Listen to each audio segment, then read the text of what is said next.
Hello, everyone. This is Jerome Waddle, and today's reading is from a alchemist who was called Senior Muhammed ibn Umail, who was born in the 900 to 960 century, and he is known for his tabula chemica.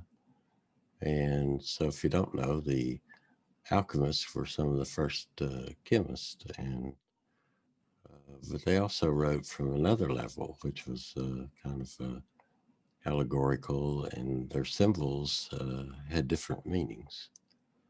And his main document that they have found and recovered was called the Silvery Water and the Starry Earth. And it also has a narrative and a poem, and it's called The Letter of the Sun to the Moon. And that's what we'll be reading. And so it's like a love letter from the sun to the moon. And Senior, I'm just going to call him Senior, but he was allegorical alchemist is what we call him today. And he's really one of the sages. And he also rejected alchemists who take their subject literally. And although they did discover the sciences of metallurgy and chemistry, Senior felt that the allegorical meaning of alchemy is the precious gold that is tragically overlooked. And he wrote, eggs are only used as an analogy. The philosophers wrote many books on such things as eggs, hair, vows, milk, semen, claws, salt, sulfur, iron, copper, silver, mercury, gold, and all the various animals and plants. But then people would copy and circulate these books according to the apparent meaning of these things, and waste their possessions and ruin their souls. If we turn that sun-moon idea around and focus it internally, as you being the container, having both the moon and the sun aspects within yourself, and listen to the following love letter from the sun to the moon. In Jungian terms, it represents the conjunctio or unus mundus, or you could say the center point from which unencumbered rosy spirit flows. This is the reading of the poem. Letter from the sun to the waxing moon, from Senior's Alchemia. In great weakness, I will give you light from my beauty till I have reached perfection. The sun will be exalted to the greatest heights. First the moon says to the sun, you need me as the cock needs the hen, and I need your works, O sun, without interruption, because you are of perfect character, the father of all lights, the high light, the great master and Lord. I am the waxing moon, moist and cold, and you are the sun, warm and dry. When we have united in equality of our statues of our house, in which nothing happens except that the heavy has the light with it, in which we will stay, then I shall be like a woman who is open to her husband, and that is true in word.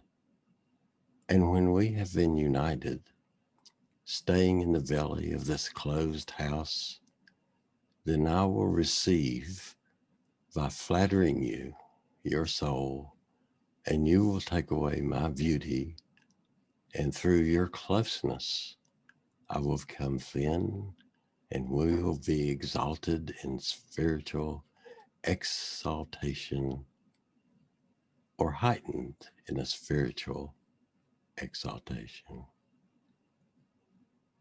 When we go up in the order of sheiks or the old men, the glowing substance of my light will be united with my light, and you and I will be like the mixture of sweet wine and water.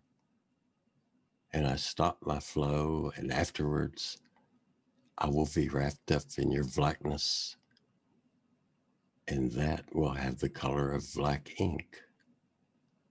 But after your dissolution and my coagulation,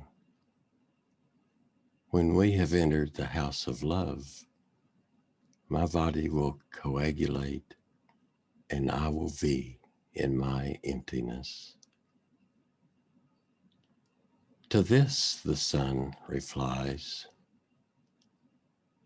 if you do this, and if you do me no harm, O moon, and if my body will return, then I will give you a new virtue of penetration, and after this you will be powerful in the battle of the fire of liquefaction and purgation, and there will be no longer any dismissing or darkness, as it is with copper and the lead.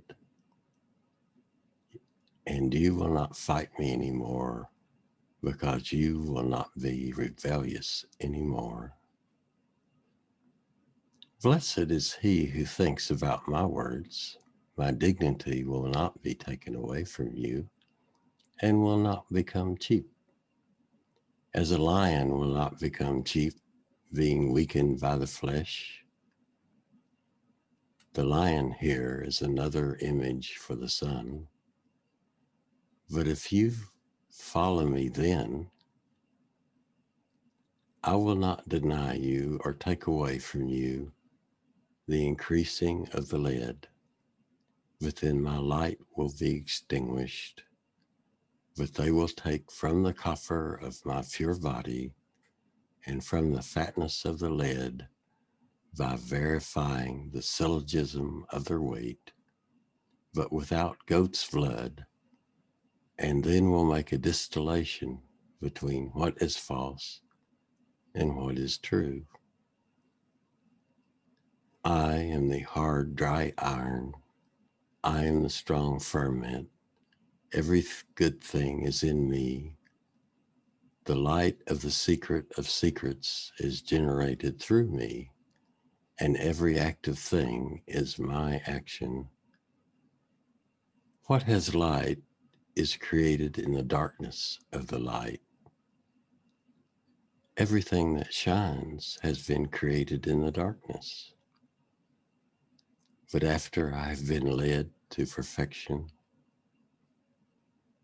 I will recover from my illness and from my weakness, and then will appear that great liquid from the head and the tail, and those qualities and the 10 orders of weights, 5 of which are without darkness, and 5 of them are shining in beauty.